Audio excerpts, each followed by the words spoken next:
السلام عليكم ورحمة الله وبركاته.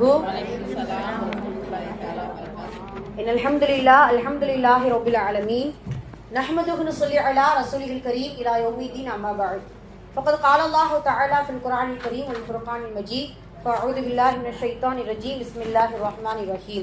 எல்லா புகழும் இறைவனுக்கே. அல்லாஹ்வுடைய அன்பும் அருளும் பெருமானார் ரசூலை கரீம் ஸல்லல்லாஹு அலைஹி வஸல்லம் அவர்கள் மீதும் நம் அனைவரின் மீதும் என்றென்றும் நின்று நிலவட்டுமாக. அல்லாஹுடைய கிருபையினால் அவனது அளப்பரிய நாட்டத்தினால் ரமலான் பிறை 11வது தராவிஹ் தொழுகையை நிறைவு செஞ்சுட்டு அமர்ந்திருக்கிறோம். அல்ஹம்துலில்லாஹ். அல்லாஹும்ம லக்கல் ஹம்து வ லக்கஷ் ஷுக்ர். அல்லாஹ்விற்கே புகழ் அனைத்தும் நன்றிகள் அனைத்தும் உரித்தாகட்டும். அல்ஹம்துலில்லாஹ். அறிஞர்கள் சொல்வது போல 2வது 10 மன்னிப்பிற்குரிய ஒரு 10ஆக இருக்கிறது. அதனால அல்லாஹ்விடத்து அதிகமாக தௌபா செய்யக்கூடியவர்களாம் இன்ஷா அல்லாஹ். இன்றிலிருந்து அந்த தௌபாவை நம்ம இன்ஷா அல்லாஹ் என்ன செய்யணும், அதிகப்படுத்தக்கூடியவர்களாக இருக்கணும். இன்னைக்கு நம்ம எதை பத்தி பேச போறோம் அப்படின்னு சொல்லும் பொழுது, ரமலான் என்றாலே ரமலானுல் முபாரக் என்று நபி ஸல்லல்லாஹு அலைஹி வஸல்லம் அவர்கள் சொல்லுவாங்க. ரமலான் என்றாலே பரக்கத்தான ஒரு மாதம். எதில் பரக்கத்? நன்மையில் அல்லாஹு தஆலா பரக்கத்தை கொடுத்தது போல ஆரோக்கியத்தை கொண்டு, அதாவது நோன்பை கொண்டு அல்லாஹு தஆலா ஆரோக்கியத்தில் பரக்கத்தை கொடுத்தது போல இந்த ரமலான் மாதத்தில் அல்லாஹு தஆலா ரிஸ்க் என்னும் பொருளாதாரத்திலும் அல்லாஹ் பரக்கத்தை கொடுக்கிறான், கொடுத்து கொண்டிருக்கிறான். அப்படிங்கிறத நம்ம முதல்ல உணரணும். சுப்ஹானல்லாஹ். இந்த ஜகாத் சதகாவின் மூலம் எத்தனையோ மக்கள் பலனடையக்கூடிய ஒரு அற்புதமான மாதம் தான் இந்த ரமலானுடைய மாதம். இந்த ரமலானுடைய மாதத்துல இவ்வளவு ரிஸ்க்குகள்ல, பொருளாதாரத்துல, நம்மளுடைய தேவைகள்ல அல்லாஹ் பரக்கத் செய்யும் பொழுது அதை மறக்காமல் நமக்கு அல்லாஹுக்காக நன்றி செலுத்தக்கூடியவர்களாக இருக்கணும். இப்படி சொன்னா நம்ம டக்குன்னு புரிஞ்சுக்கலாம். என்னன்னா, செலவே இல்லாம செல்வந்தராவது எப்படி அப்படின்ட்டு நம்ம என்ன செய்யலாம் யோசிச்சோம்னா, செலவே கிடையாது ஆனா செல்வந்தர் ஆகிடலாம். அல்லாஹ் குர்ஆன்ல ஒரு வசனமாவே சொல்றான், ல அஸீதன்னக்கும் ல இன் ஷக்கர்தும் ல அஸீதன்னக்கும். இப்போ உதாரணமா, இப்போ எல்லாருக்குமே கொஞ்சம் நம்மளுடைய தேவைகள் இன்னும் மேம்பட்டா நல்லா இருக்குமே அப்படின்னு சொல்லி எல்லாருக்குமே ஆசை உண்டு. அப்படிதானம்மா? ஒன்று இது ஒரு என்ன சொல்றது, ஒரு வாடகை வீட்டில் இருக்கிறோம் அப்படின்னு சொல்லும் பொழுது ஒரு சொந்த வீடு இருந்தால் நல்லா இருக்குமே அப்படிங்கிற ஒரு தேவை. ஒரு நல்ல வியாபாரம் நல்ல ஒரு பரக்கத்தான வியாபாரம் கிடைச்சா நல்லா இருக்குமே அப்படிங்கிற ஒரு தேவை. இப்போ இப்படியெல்லாம் இருக்கும் பொழுது அல்லாஹ் என்ன சொல்றான், உங்களுடைய தேவைகள்ல நீங்க செலவே இல்லாம, ஏன்னா இப்போ நம்மளுடைய பிள்ளைகளை எதுக்காக படிக்க வைக்கிறோம், இன்னொரு காலத்துல நல்லா என்ன செய்யணும், ஒரு செட்டில்மெண்ட் ஆகணும் அப்படிங்கிற ஒரு நியத்து ஒரு ஓரமா இருக்கும். கண்டிப்பா ஒழுக்கமுள்ள பிள்ளைகளா வளரணும், தீன்தாரியான பிள்ளைகளா வளரணுங்கிறதும் இருக்கும். அதோடு சேர்ந்து நல்ல முறையில் அவருடைய தேவைகளை அவங்களே என்ன செய்யணும், பூர்த்தியாக்கி தேடக்கூடியவர்களாக இருக்கணும். அப்படிங்கிறதுலையும் நம்ம கரெக்டான முறையில் யோசிச்சு வச்சிருப்போம். அப்போ அந்த படிப்புக்கு நம்ம நிறைய என்ன செய்யறோம், செலவு பண்றோம். ஆனா அல்லாஹ் என்ன சொல்றான், நீங்க செலவே பண்ண வேண்டாம், செல்வந்தர் ஆயிரலாம். எதன் மூலியமா தெரியுமா? சுக்ரின் மூலியமாக, நன்றி செலுத்துவதின் மூலியமாக. ல இன் ஷக்கர்தும், நீ எனக்கு நன்றி செலுத்தினா ல அஸீதன்னக்கும், உனக்கு நான் அதிகமா கொடுக்கிறேன். நன்றி செலுத்தினாலே போதும். சுப்ஹானல்லாஹ், அல்லாஹ் சொல்லக்கூடிய வார்த்தை. அப்போ அந்த அளவிற்கு அல்லாஹு தஆலா ஷுக்குர் என்கின்ற நன்றி செலுத்துதலை இந்த அடியார்களிடத்திலிருந்து அல்லாஹ் நிறைய எதிர்பார்க்கிறான். நாம நன்றி செலுத்துறோமா? அல்லாஹ் நமக்கு முதல்ல நிஅமத்தை கொடுத்திருக்கிறானாங்கிறதையே அறியாம இருக்கிறோம். அது மிகப்பெரிய ஒரு ஒரு ஒரு தவறு. சரிங்களா? ஏன்னா நன்றி செலுத்தணுங்கிற எண்ணம் எப்ப முதல்ல வரும் அப்படின்னா, அல்லாஹ் எனக்கு இந்த நிஅமத்தை கொடுத்திருக்கான் அப்படிங்கறத முதல்ல அறிஞ்சுக்கிறோம். எந்த அளவுக்கு அப்படின்னா, நம்மளுடைய நிஅமத்தை நமக்கே சில நேரம் அறியாம தெரியாம இருக்கிறோம். எப்படின்னா, மத்தவங்க சொல்லிதான் நமக்கே தெரியும், உனக்கு என்னப்பா குறை, எப்படி இருக்கிற, அப்பதான் நமக்கு ஆமா இல்ல நம்ம நல்லா தானே இருக்கோம். ஆனா நாமளே போய் என்ன செய்வோம், பல குறைகளை சொல்லிக்கிட்டு இருப்போம். ஏன்னா அப்படி இருக்கு, உனக்கு என்ன குறை, நல்லா தானே இருக்க, அப்படி இருக்குது இப்படி இருக்கு அப்படின்னு என்ன செய்வோம், அடுத்தவங்க சொல்லிதான் நமக்கே நம்ம நிஅமத்தை அறிஞ்சுக்கிறதும். இப்ப நம்மளுடைய நிலைமை அப்படி இருக்கும்போது எப்படி நமக்கு நன்றி செலுத்துவதற்கு மனம் வரும்? என்ன அது இப்படி அது ஒண்ணு இருக்குது இல்லையா? அதனால முதல்ல நமது நிஅமத்தை நாம முதல்ல அறிஞ்சுக்கிறோம். 2வது என்ன அப்படின்னு சொன்னா, நிஅமத்தை முதல்ல நம்ம ஏத்துக்கிறோம். இது அல்லாஹ் கொடுத்த நிஅமத்து தான் அப்படின்ட்டு முதல்ல ஏத்துக்கிறோம். எந்த அளவுக்கு அப்படின்னு சொன்னா, ஈசா அலைஹிஸ்ஸலாம் அவர்கள் ஒரு 3 பேருக்கு நன்றி செலுத்துறத உணர்த்துறதுக்காக இப்படி ஒரு வேலை செஞ்சாங்க. ஈசா அலைஹிஸ்ஸலாம் அவங்களுடைய வரலாறு வரக்கூடிய ஒரு சின்ன ஒரு சம்பவம். அதாவது ஒரு செல்வந்தர் என்ன செய்யறாரு, அதிகமா செல்வ நிலையில இருக்கிறாரு, இருந்தாலும் அவருடைய தேவைகள் என்ன செய்யல, முடியல, இன்னும் வேணும் அப்படிங்கிற ஒரு பேராசை.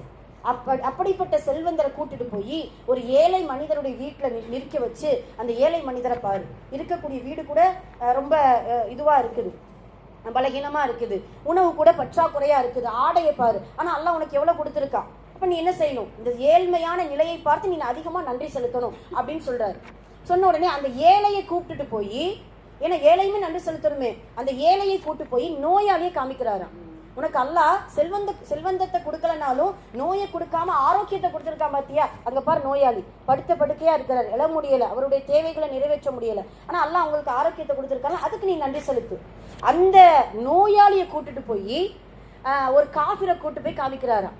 உனக்கு அல்லாஹ் ஆரோக்கியத்தை கொடுக்கலன்னு கவலைப்படாத, உனக்கு இஸ்லாம் என்கின்ற மார்க்கத்தை கொடுத்துருக்கான் பாத்தியா, அல்லாஹ் உன்னை வணங்கக்கூடிய பாக்கியத்தை கொடுத்துருக்கான் பாத்தியா. ஆனா அந்த காஃபிர் பாரு சிலையை வணங்குறான், இறைவனுக்கு இணை வைக்கிறான், ஆனா அல்லாஹ் உனக்கு ஆரோக்கியத்தை கொடுக்கலனாலும் இஸ்லாம் என்கின்ற முஸ்லிம் என்கின்ற அங்கீகாரத்தை கொடுத்துருக்கா. ஆக நாம செல்வ நிலையில இருக்கிறோம், ஆரோக்கியத்தோடு இருக்கிறோம், அதே போல முஸ்லீமா இருக்கிறோம். இப்ப எத்தனை நியமத்துகளை முதல்ல நாம ஏத்துக்கிறோம்.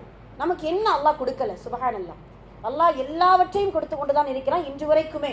அப்ப இவ்வளவு நியமத்துகளை ஏற்றுக்கொண்டு அல்லாஹ்வுக்கு நன்றி செலுத்தக்கூடியவர்களாக இருக்க வேண்டும் இன்ஷா அல்லாஹ். இந்த இமாம் ஷிப்லி நம்ம படிச்சோம்ல, அவருடைய வரலாற்றுல ஒரு சம்பவம் வரும். அந்த இமாம் ஷிப்லி பாத்தீங்கன்னா ரொம்ப ஏழ்மையான மனிதர் தான், நமக்கே தெரியும், இறைநேசர், ரொம்ப எளிமையா இருப்பாரு.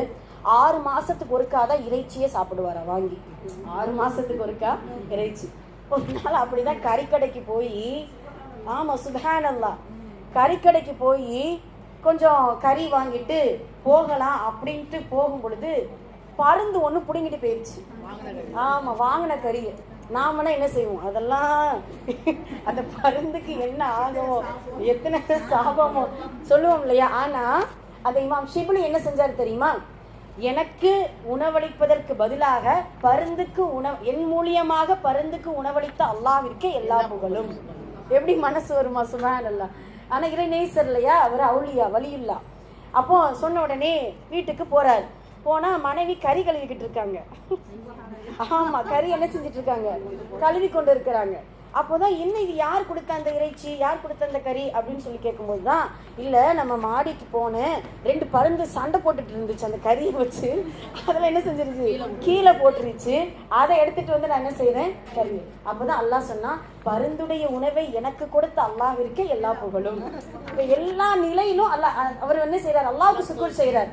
இழந்தாலும் ஷுக்ர், கிடைத்தாலும் ஷுக்ர். சுப்ஹானல்லாஹ், அல்ஹம்துலில்லாஹி அலா குல்லி ஹால். அப்ப எல்லா நிலைகளிலும் அல்லாஹ்விற்கு அதிகமாக நன்றி செலுத்தக்கூடியவர்களாக இருக்கணும். நம்மளுடைய யதார்த்தம் என்ன தெரியுமா, ஒருத்தர் வியாபாரிட்ட போய், என்னப்பா கடையெல்லாம் எப்படி போயிட்டு இருக்கு அப்படின்னு சொல்லி, என்னத்தை நல்லா தான் போயிட்டு இருக்கு, அதாவது வரவுக்கு செலவு கரெக்டா இருக்கும், நல்ல தேவைகளோடு ஓரளவு இருப்பாரு, என்னத்தை ஏதோ போய்கிட்டு இருக்கு அப்படின்னு சொல்லுவாரு. அதே இது அந்த கேள்விய அவங்களுடைய மனைவிட்ட போய் கேட்டு, என்னம்மா நல்லா இருக்கீங்களா அப்படின்னு கேட்டு, அந்தம்மா என்னத்தை அப்படின்னு சொன்னா இவருக்கு எவ்வளவு கோவம் வரும். உங்களுக்கு புரியுதா? நான் உன்னை எப்படி வச்சிட்டு இருக்கேன், நீ என்ன என்னத்தை ஏதோன்னு சொல்லிட்டு இருக்கிற. அப்ப இது போலதானே அல்லாஹ்வுக்கும் கோவம் வரும். இப்ப நம்மளுடைய பொறுப்புக்குள்ள இருக்கிறவங்கள நம்ம கண்ணு கருத்துமா பார்த்து கொண்டு இருக்கிறோம். அப்ப அதே போலத்தான் அல்லாஹ் நம்மளுடைய தேவைகளை, நமக்கான நியமத்துகளை வழங்கி கொண்டுதான் இருக்கிறான். அதை அறியாம புரியாம அதை ஏற்றுக்கொள்ளாம மனதே இல்லாம சில நேரம் அவனுக்கு நன்றி செலுத்த மறந்துடுறோம். அதனால இன்ஷா அல்லாஹ் இந்த ரமலானுடைய பரக்கத்தான இந்த மாதத்துல பொருளாதாரத்துல ரிசுக்குகள் அல்லாஹ் பரக்கத்தை கொடுக்கும்போது, அதை நாம் வாங்கும் பொழுது, அதை நாம் அனுபவிக்கும் பொழுது அல்லாஹ்வுக்கு அதிகமா ஷுக்ர் செய்யுங்க, கொடுத்தவர்களுக்காக அதிகமா துஆ செய்யுங்க. எல்லாம் அல்லாஹ் செலவே இல்லாமல் செல்வந்தராக கூடிய நிலைமையை ஷுக்குர்ல தான் வச்சிருக்கா இன்ஷா அல்லாஹ். எனவே அல்லாஹு தஆலா ஷுக்குர் செய்யக்கூடிய உள்ளத்தை நம் எல்லோருக்கும் அல்லாஹ் நசீபாக்குவானாக. ஆமீன். அகூலு கௌலி ஹாதா அஸ்தக்ஃபிருல்லாஹ் லனா வ லக்கும் வ ஆகிரு தஅவானா அல்ஹம்துலில்லாஹி ரப்பில் ஆலமீன். அஸ்ஸலாமு அலைக்கும் வ ரஹ்மத்துல்லாஹி வ பரகாத்துஹு. சுப்ஹானல்லாஹி வ பிஹம்திஹி சுப்ஹானக்கல்லாஹும்ம வ பிஹம்திக அஷ்ஹது அல்லா இலாஹ இல்லா அன்த நஸ்தக்ஃபிருக வ நதூபு இலைக். சுப்ஹான ரப்பிக ரப்பில் இஸ்ஸத்தி அம்மா யசிஃபூன் வ ஸலாமுன் அலல் முர்ஸலீன் வல்ஹம்துலில்லாஹி ரப்பில் ஆலமீன். ஸல்லல்லாஹு அலா முஹம்மத் ஸல்லல்லாஹு அலைஹி வஸல்லம். ஸல்லல்லாஹு அலா முஹம்மத் ஸல்லல்லாஹு அலைஹி வஸல்லம். ஸல்லல்லாஹு அலா முஹம்மத். யா ரப்பி ஸல்லி அலைஹி வஸல்லிம்.